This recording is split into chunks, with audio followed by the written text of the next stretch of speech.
Nouveau rendez-vous de votre magazine d'information essentiellement économique sur Arc-en-Ciel Télévision. Merci à vous tous qui nous rejoignez à l'instant précis. Tout de suite, voici les grandes lignes de ce JT Business. Le conseil d'administration du Fonds monétaire international FMI a validé la 6e revue du programme économique du gouvernement de l'RDC, une première dans l'histoire économique du pays, ouvrant ainsi la voie à des financements au-delà de la balance de paiement. Cependant, l'organisation souligne plusieurs défis économiques majeurs. Les explications sont à suivre en début de ce magazine. À suivre également, la Caisse nationale de péréquation connaît de sérieuses difficultés liées à son fonctionnement. Qu'est-ce qui bloque pour que cette structure assure pleinement sa mission? C'est la question principale à laquelle Alain Moutingwa devra répondre. C'est lui l'invité business. Il est activiste de la société civile. Vous suivrez l'échange.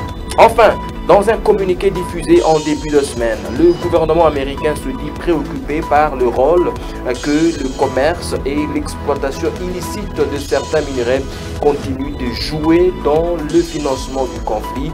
Vous suivrez les détails. Voilà tout pour les titres. Cordial, bienvenue. Un premier titre, la République démocratique du Congo célèbre et continue de célébrer l'achèvement réussi de son tout premier programme de prêt avec le Fonds monétaire international FMI, un jalon de 1,5 milliard de dollars américains qui marque un tournant décisif pour l'économie congolaise tout en mettant en lumière les défis macroéconomiques et régionaux à venir. Jean-Luc Chani nous explique. Ces nombreux défis sont à regrouper en trois. D'abord, les réformes clés et la volonté politique. La réalisation de ce programme n'aurait pas été possible sans une volonté politique déterminée, notamment celle du président de la République. Le représentant résident du FMI à Kinshasa souligne que cet engagement au plus haut niveau a permis de surmonter les obstacles rencontrés. Parmi les réformes mises en œuvre, l'arrêt du financement monétaire de déficit depuis 4 ans se distingue comme une mesure cruciale. Le gouvernement a ainsi évité de recourir à la planche à billets, préservant ainsi la stabilité de la monnaie et maîtrisant l'inflation. Ensuite, le défi macroéconomique et l'instabilité régionale. Malgré des progrès notables, le FMI a souligné le défi macroéconomique persistant en République démocratique du Congo, exacerbé par la crise humanitaire dans l'est du pays. La croissance économique de 8,4% en 2023 témoigne une résilience certaine, mais l'inflation reste une préoccupation. Les conflits armés, notamment la rébellion du M23 soutenue par le Rwanda, continuent de déstabiliser la région riche à minerais. Cette situation entraîne des déplacements massifs de population et menace la stabilité économique. Enfin, les réalisations et perspectives futures. Parmi les avancées, une meilleure mobilisation de recettes budgétaires et la reconstitution de réserves internationales de la Banque centrale sont à noter. Les réserves sont ainsi augmentées de 800 millions de dollars au début du programme à plus de 5,5 milliards aujourd'hui, offrant une protection contre le choc externe. D'autres réformes ont été mises en place pour renforcer la stabilité financière et améliorer la gouvernance telle que la mise en œuvre d'une nouvelle loi bancaire et la publication de contrats miniers. Néanmoins, le FMI insiste sur la nécessité de poursuivre les efforts pour rationaliser l'affectation de recettes et renforcer le respect de la chaîne de dépenses. Deuxième titre, le ministère des Finances, celui du budget ainsi que la Banque centrale du Congo BCC doivent urgemment mettre en place un pacte actualisé de stabilité avec les engagements clairs afin de renforcer la stabilité macroéconomique et garantir le pouvoir d'achat des Congolais. C'est l'une des résolutions de la réunion de la Troïka politique de la semaine qui s'achève. Nadia Niembo y revient. Selon les coordonnateurs du comité technique de suivi et évaluation de réforme, l'évaluation a montré de progrès tangibles sur les plans d'inflation et de la stabilité du marché de change. Pour maintenir ces progrès, Il a été relevé qu'il est urgent de mettre en place un pacte de stabilité actualisé avec des engagements clairs de la part du ministre des Finances, du ministre du Budget et de la Banque centrale. Ces engagements visent à renforcer la stabilité macroéconomique et à garantir le pouvoir d'achat de la population. Le niveau de liquidité injecté a été sensiblement réduit, ce qui impacte positivement le taux de change et bénéficie directement à la population. A-t-il expliqué pour sa part, le directeur de la Banque centrale du Congo a rappelé les conclusions de la 6e revue du programme économique du gouvernement, a souligné que c'est pour la première fois que la RDC parvient à la conclusion d'un programme économique soutenu par la facilité de l'achat du crédit du FMI. Il a également annoncé l'engagement de la RDC dans un nouveau programme avec l'FMI, appuyé par une facilité spéciale axée sur la soutenabilité et la durabilité. À en croire ces cadres de maires de banque, cette facilité, portant sur 20 ans avec un différé de 10 ans, permettra à l'État d'encaisser environ 1 milliard de dollars pour mener des réformes nécessaires, notamment pour régler des questions climatiques. Par la même occasion, le ministre des Finances, dans sa communication, a rappelé au comité d'accélérer les processus concernant la paye des fonctionnaires pour ce mois de juillet et de veiller à la régularité de paiement. Il a souligné l'importance de ces gestes pour maintenir la confiance et le bien-être de la population. Et puis cet autre titre, le service national a lancé fin juin dernier la récolte de maïs pour la saison 2023-2024 au centre Félix-Antoine Tshisekedi de Kanyama-Kasese. Environ 16 000 tonnes de maïs seront récoltées cette saison. L'objectif est d'en atteindre 50 000 en 2025 selon justement le commandant du service national, Merveille Mouhemba, pour les explications. Les moissonneuses-batteuses tournent en plein régime en cette période de récolte. Une fois à l'arrêt, les bâtisseurs prennent la relève, c'est l'églanage. L'opération mobilise à toutes les mains, surtout celle des nouveaux pensionnaires du centre de formation et d'encadrement Félix-Antoine Tshisekedi.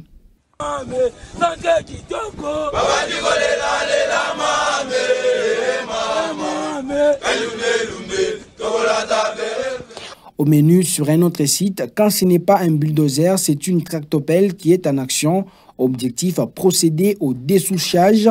Les services nationaux, rappelle-t-on, compte étendre son champ de maïs jusqu'à 1000 hectares pour une production de 50 000 tonnes de maïs d'ici 2025, contre 16 000 tonnes pour la campagne agricole en cours 2023-2024. En outre, l'élevage s'agrandit également des 4 têtes de bovins trouvées à l'arrivée du général-major Jean-Pierre Kassongo-Kabouik. Les services nationaux en comptent à 2221 aujourd'hui.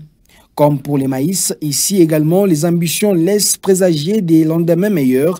En attendant à la gare de Kanyama, le premier train estampillé service national en provenance de Lubumbashi effectue déjà ses premiers déchargements. Place à présent à l'invité business. Il s'agit de Alain Moutingwa, activiste de la société civile. Dans cet échange qu'il a accordé à votre télévision, il revient notamment sur les difficultés de fonctionnement de la Caisse nationale de péréquation. Je vous prie de suivre l'entretien. Monsieur Alain Moutingwa, merci. Depuis sa création, la Caisse nationale de péréquation peine à jouer pleinement sa mission de financer des projets d'investissement public en vue de pouvoir assurer la solidarité nationale et de corriger le déséquilibre des développements entre les provinces. Selon vous, comment comprendre cela? Merci beaucoup, messieurs les journalistes. Nous le voyons sur terrain. Parce que beaucoup de provinces sont en retard de développement par rapport à d'autres provinces. Les causes peuvent être multiples. D'abord, la modicité des budgets. Vous savez, quand on vote les budgets, nous avons toujours assisté que l'exécution de ces budgets-là ne répond pas. Malheureusement, lors des redditions des comptes, nous n'assistons pas à la reddition des comptes des différents gouvernements à la fin de leur mandat ou à la fin de l'année pour nous dire qu'est-ce qui a été fait, qu'est-ce qui n'a pas été fait. Néanmoins, c'est là... c'est vrai sur terrain qu'il y a des réalisations qui ne sont pas faites, faute d'exécution budgétaire et faute de moyens financiers mobilisés. Donc, pour le moment, par exemple, pour les 2 années qui ont suivi, 2022-2023, n'oubliez pas que nous sommes affrontés à une guerre imposée injustement, que des uns appellent la guerre de l'Est, mais c'est la guerre de l'Est du Congo, de la République démocratique du Congo. Et cette question-là grève sur les budgets de l'État.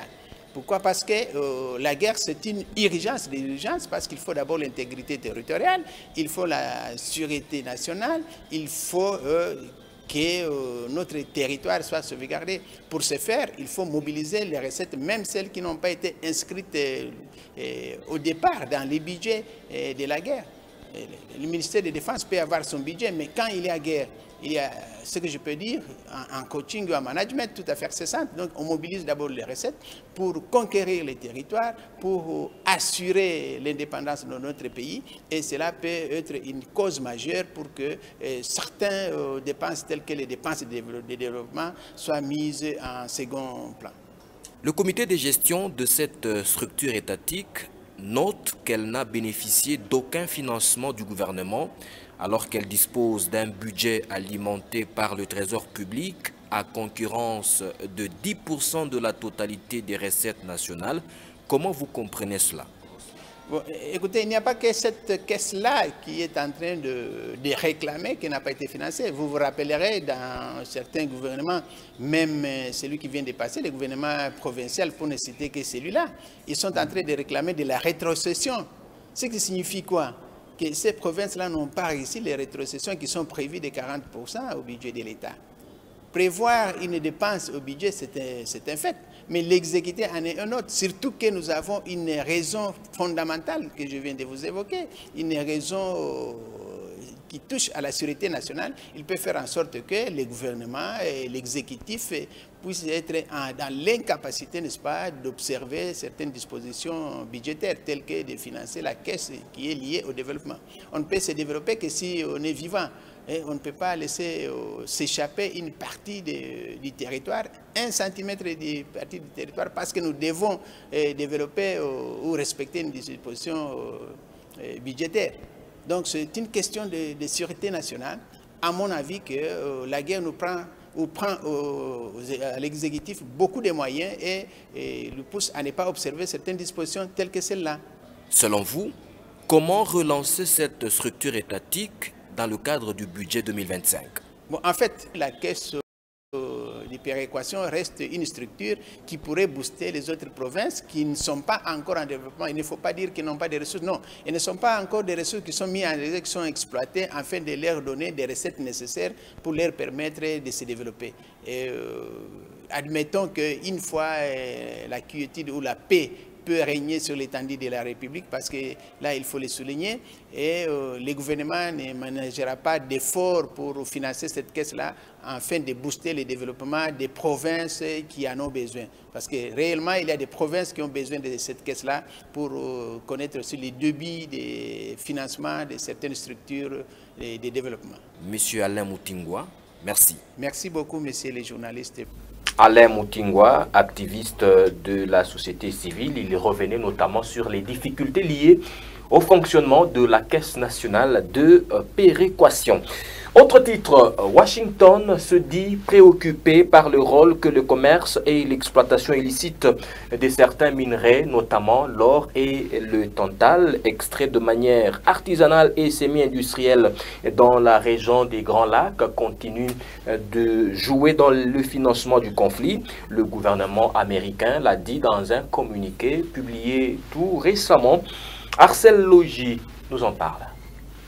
À la suite du groupe d'experts des Nations Unies, la mission de l'Organisation des Nations Unies pour la stabilisation en République démocratique du Congo, MONUSCO, et de rapports de la société civile, les États-Unis notent que certains négociants, parfois avec le soutien de divers groupes armés et services de sécurité, transportent et exportent d'importantes quantités de minerais d'origine congolaise hors du pays. Souvent, ce minerai profite directement ou indirectement à des groupes armés et quitte la République démocratique du Congo en passant par le Rwanda et l'Ouganda avant d'être acheminé vers le principal pays de raffinage et de transformation.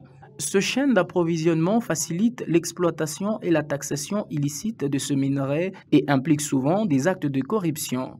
Washington encourage la réforme des initiatives de traçabilité déficientes menées par l'industrie dans la région, notamment par le biais d'une plus grande transparence et de mécanismes de diligence raisonnables plus robustes.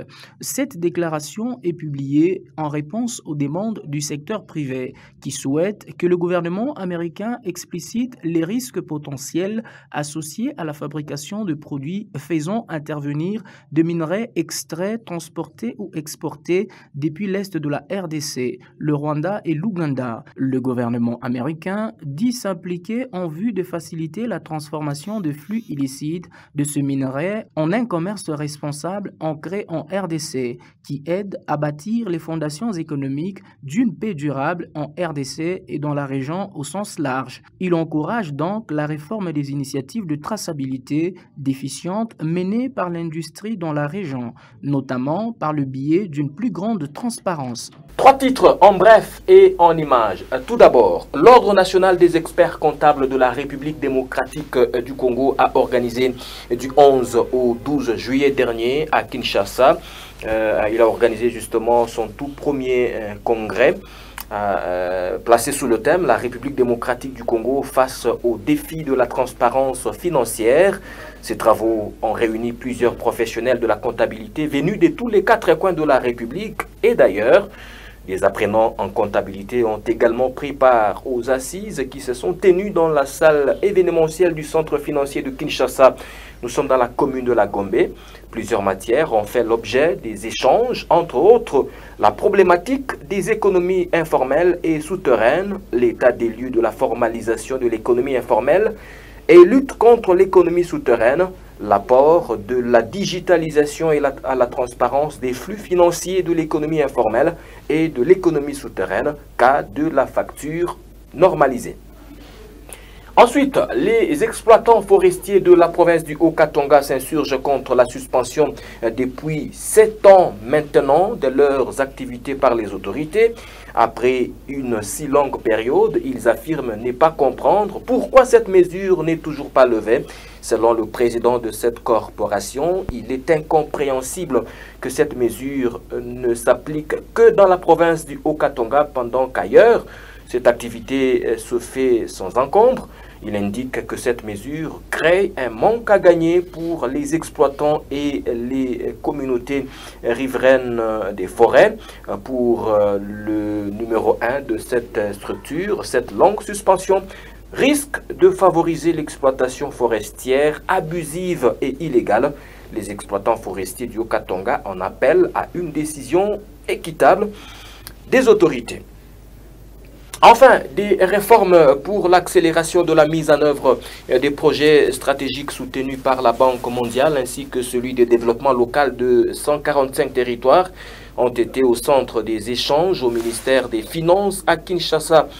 A appris, disons, selon un communiqué qui a été diffusé tout récemment, selon la déclaration de Albert Zefak, directeur des opérations de la Banque mondiale pour la RDC, les échanges avec le ministre des Finances ont été également axés sur la gratuité de l'éducation, projet phare de Félix-Antoine Tshisekedi, supporté par la Banque mondiale, et le projet PDSS qui a eu beaucoup de résultats. Et l'on change de chapitre à présent pour parler des prix. Et tout de suite, voici la tendance des prix des denrées alimentaires des grandes consommations à Lubumbashi la semaine du 8 au 13 juillet 2024. Tel que vous êtes en train de le constater, les prix connaissent une certaine stabilité sur le marché de Lubumbashi. Un carton de tilapia est vendu entre 78 500 francs et 42 000 francs congolais selon les différents poids. Un bidon de 5 litres d'huile végétale se négocie à Lubumbashi à 30 000 francs congolais. Un sac de braise, il connaît un tout petit peu une hausse. Il se négocie entre 28 000 francs congolais et 22 000 francs congolais. Un sac de sucre de 25 kg est entre 100 000 et 81 000 francs congolais. Un sac de riz de 25 kg est vendu entre 85 000 francs congolais et 62 000 francs congolais. Un sac de farine de 25 kg se vend entre 55 000 et 43 000 francs congolais. Un carton de chinchard, il se négocie entre 154 500 francs congolais et 82 000 francs congolais. Alors qu'un carton de cuisse poulet se négocie entre 91 500 francs congolais et 58 000 francs congolais.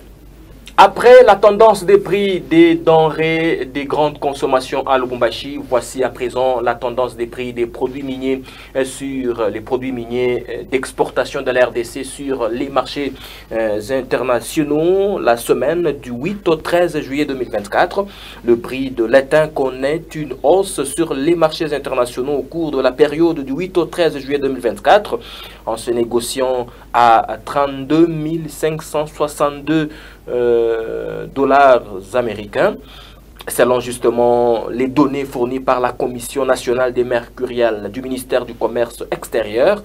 La source relève que 3 produits miniers marchands durant cette période ont connu également une hausse de prix sur les marchés internationaux. Il s'agit de l'étain, outre l'étain, le zinc et l'or. L'étain se négocie à 2898 dollars la tonne, alors que l'or se négocie à 75 dollars le gramme. 4 produits miniers marchands sont en baisse, à savoir le cuivre, le cobalt, l'argent et l'or sur le marché international, en se négociant respectivement pour le cuivre à 9 516 dollars américains la tonne, pour le cobalt 26 513 dollars la tonne, alors que pour l'argent, il se négocie à 229 dollars américains le gramme, et l'or, nous vous l'avons dit, 75 dollars le gramme. Pour finir, voici le taux d'échange fin semaine selon les données fournies par la Banque centrale du Congo. Nous sommes justement sur le segment officiel. Un dollar américain se négocie à 2000, ou soit équivaut à 2846 francs congolais. Un euro équivaut à 3079 francs congolais. Un franc CFA est égal à 4,69 francs congolais. Un kwacha zambien à 115 francs congolais, alors qu'un rand sud-africain à 157 francs congolais. Nous sommes sur le segment officiel. Et ça n'est fini pour ce JT Business. Merci de nous regarder à Lubumbashi et ailleurs. Restez avec nous.